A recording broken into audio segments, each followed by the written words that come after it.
కానీ అలాగే 2,55,000 కోట్లు ఏవైతే డీబీటీ ద్వారా పోయింది కానీ ఇందులో అవాస్తవం ఏముంది? మరి ప్రభుత్వం లెక్కలే అవాస్తవం అంటే ఇంక అది అంతా అవాస్తవం, అంతా బ్రహ్మ పదార్థం అనుకోవచ్చు. కానీ దీన్ని ఎవరికి డినై చేయలేదు కదా, కాదనలేని సత్యాలే కదా. అలాగే ఊరూరు సచివాలయాలు రావడం కానీ, నాడు నేడు కింద స్కూల్ బిల్డింగ్లు ఇది కావడం కానీ, ఇవన్నీ కూడా వాస్తవాలుగా ఏమవుతాయి? నువ్వు ఎక్కడ కాదనగలవు? లేదా ఫీజు రీయింబర్స్మెంట్ ఫుల్ పే చేయడం కానీ, వైద్యానికి సంబంధించి 17 మెడికల్ కాలేజీలు రావడం కానీ, ఇవన్నీ కాదని ఎవరు అనగలరు? మొత్తం వ్యవస్థనే పూర్తిగా మారిపోయి 4 ఏళ్లలోనే ఇంత డెవలప్మెంట్ కనపడేది కాదని ఎవరు అనగలరు? వాటిని ఏమనలేక ఈ మధ్య ఈనాడులో వరుసగా చూస్తుంటే రామోజీరావు రోజు ఆయన విషం కక్కుతున్నది. నాడు నేడు కింద 100% అయిపోయినా ఎవరు అనలే, ఎక్కడ కాలేదో ఆ ఫోటో వేస్తాడు. మరి దీని సంగతి ఏందంటాడు? అసలు నువ్వు ఏది చేయనోడివి, నువ్వు మీ నాయకుడు అని నేను రామోజీరావుని అంటున్నా. ఆయన నాయకుడు, లేదంటే ఆయన బానిసో, ఆయన అనుచరుడు చంద్రబాబు నాయుడు. వాళ్ళ హయాంలో ఏది చేయనోళ్ళు ఈరోజు ప్రయత్నం చేసి భారీ లక్ష్యం పెట్టుకొని చాలా పెద్ద ఎత్తున 50% పైగా పూర్తి చేసి మిగిలిన కూడా ప్రోగ్రెస్లో ఉండి ఇంత ఫైనాన్షియల్ దీంట్లో క్రైసిస్లో కూడా ఇవి చేస్తున్న ఈ ప్రభుత్వాన్ని, జగన్మోహన్ రెడ్డి గారిని అది ఎందుకు చేయలేదు, ఇది ఎందుకు చేయలేదు అంటారు. కానీ చేసిన వాటిని నువ్వెందుకు 14-19 మంది ఇందులో ఏది చేయలేకపోయావు? దానికి ఆన్సర్ ఉండదు. సో ఇది కేవలం 1-2 మీడియా సంస్థలను నమ్ముకొనో, లేకుంటే తన ఊదరగొట్టడంలో ఉన్న తన వాటి కాలు తన పరిపక్వతం లేదా తన మాస్టర్ క్రాఫ్ట్మెన్షిప్ను దాన్ని వాడుకొని చంద్రబాబు నాయుడు రోజు మాట్లాడిందే మాట్లాడుతూ, లేదంటే కొత్తది ఏదో ఒక కన్ఫ్యూజన్ క్రియేట్ చేయాలని ట్రై చేసే కాదు. ఎలక్షన్ల ముందు కూడా చేస్తున్నాడు. దానివల్ల ఉపయోగం ఉండదు, ఎందుకంటే కళ్ళ ముందు కనపడుతున్నాయి రిజల్ట్స్.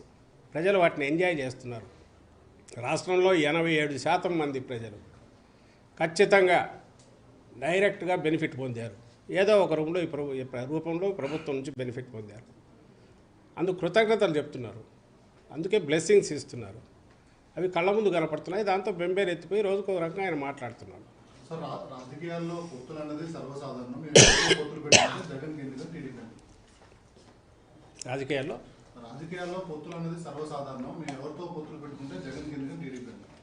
నాకెందుకు? తను చెప్తున్నాడు కాబట్టి, మేమే పవర్లోకి వస్తున్నాము కాబట్టి, జగన్మోహన్ రెడ్డి గారు ఇంటికి వెళ్ళిపోతున్నారని అంటున్నాడు కాబట్టి, ప్రజలు ఆయన చీత్కరిస్తున్నారు, పంపేస్తున్నారని అంటున్నాడు కాబట్టి, మరి అంత నీకు ధీమా ఉంటే నీకు పొత్తులు ఎందుకు అని అడుగుతున్నాం.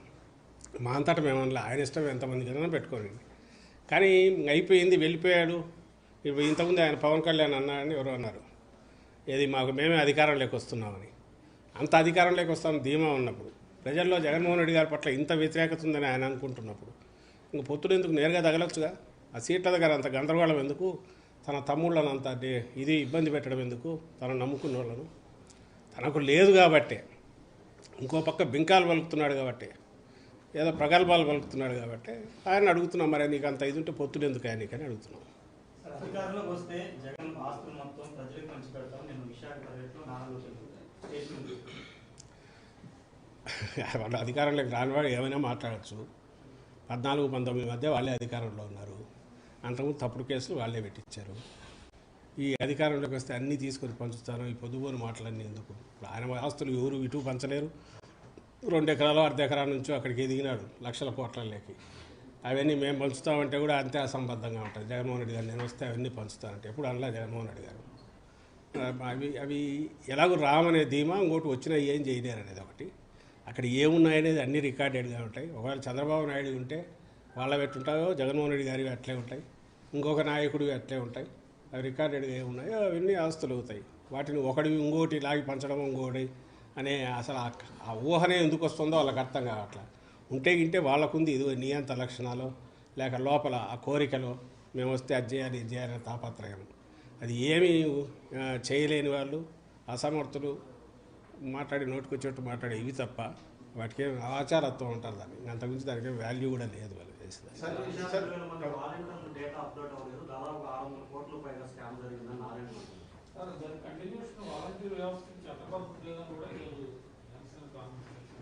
వాళ్ళు ఏమన్నా అనుకొని ఛాలెంజ్ చేస్తారు, ఏమైనా చేసుకొని తప్పలేదు. కానీ ఏ డేటా 1,02,000 మంది వాలంటీర్లు డేటా లేదు. 617 కోట్లు అవినీతి జరిగింది వాళ్ళ పేరు మీద. దానికి చట్టబద్ధత లేదు, దీనికి ఏం సమాధానం చెప్తారు వైసీపీ అని? ఏమన్నా అర్థం ఉందా? పోనీ మీరు అడగండి, ఏందో పూర్తి విషయం చెప్తే ఏదో ఎవడన్నా దానికి ఎక్స్ప్లెనేషన్ ఇవ్వగలడు. ఎక్కడ లేదు 670 కోట్లు ఎక్కడ